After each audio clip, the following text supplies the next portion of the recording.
Réunis en session ordinaire jeudi sous la présidence du gouverneur de la Banque centrale, André Ouamesso, le comité de politique monétaire de la Banque centrale du Congo avait à l'ordre du jour l'analyse de la conjoncture économique au premier trimestre 2026 et les perspectives pour le reste de l'année. Et parmi les grandes mesures figure la gestion de la liquidité bancaire avec la maturité de 6 mois pour le bon BCC ainsi que la sécurisation des approvisionnements en billets de banque en monnaie étrangère en assurant l'exclusivité de l'importation physique des billets de banque en devises étrangères à partir de avril 2027.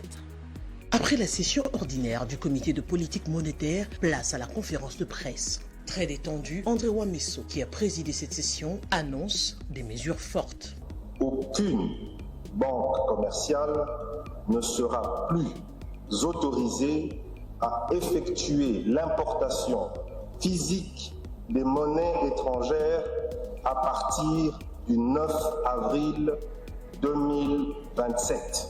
En même temps, c'est-à-dire à partir de cette date du 9 avril 2027, aucune personne, physique ou morale, ne sera plus autorisée à effectuer des transactions en espèces en monnaie étrangère sur le territoire national. La conjoncture économique reste marquée par le contre-coup du conflit au Moyen-Orient. Le gouverneur de la Banque centrale reconnaît que ce conflit perturbe les marchés énergétiques, augmente les charges logistiques et provoque la hausse des prix pétroliers qui alimente les pressions inflationnistes et assombrit les perspectives de croissance mondiale. Tous les autres produits ont besoin de carburant, c'est une composante pour la production d'autres produits que nous importons et c'est ça qui révèle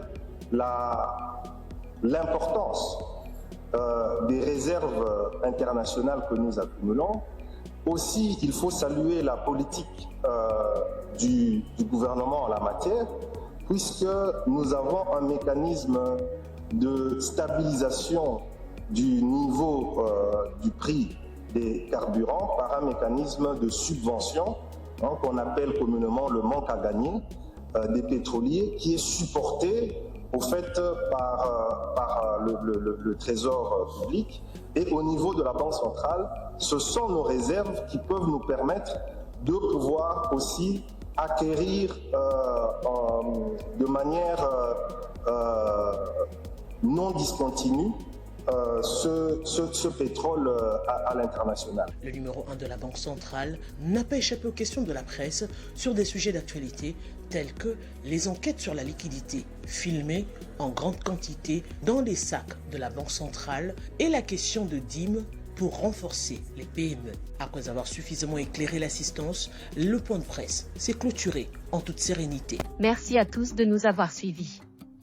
Aimez et abonnez-vous massivement à notre chaîne YouTube Tribeca Media. Au revoir et à la prochaine.